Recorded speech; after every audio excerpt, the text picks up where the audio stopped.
ప్రియమైన east Godavari deanery విశ్వాసులారా, DBR divine blessed rhythms YouTube channel వీక్షకులారా, మన ముందుకు మరో విశ్వాసయాత్రగా వచ్చి చేరింది the face of the faceless cinema.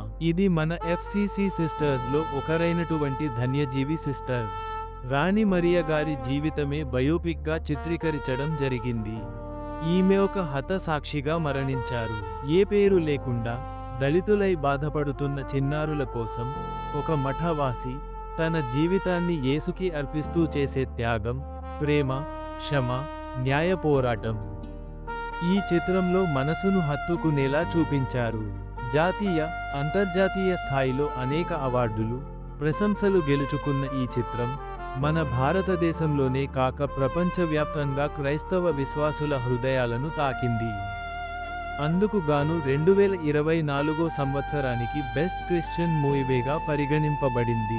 ఇప్పుడు ఆ ఆశీర్వాదకరమైన సినిమా మన ఈస్ట్ గోదావరి డీనరీకి కూడా వస్తోంది.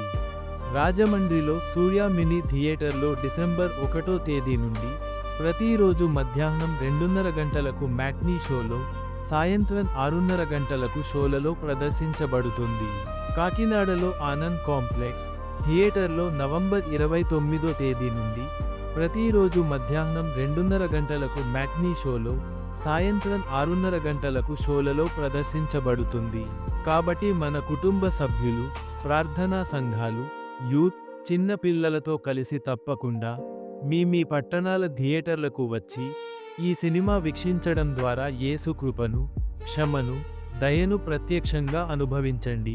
మన ఈస్ట్ గోదావరి డీనరీ మొత్తం కలిసి ఈ విశ్వాస సినిమాకు మద్దతుగా ఉందాం.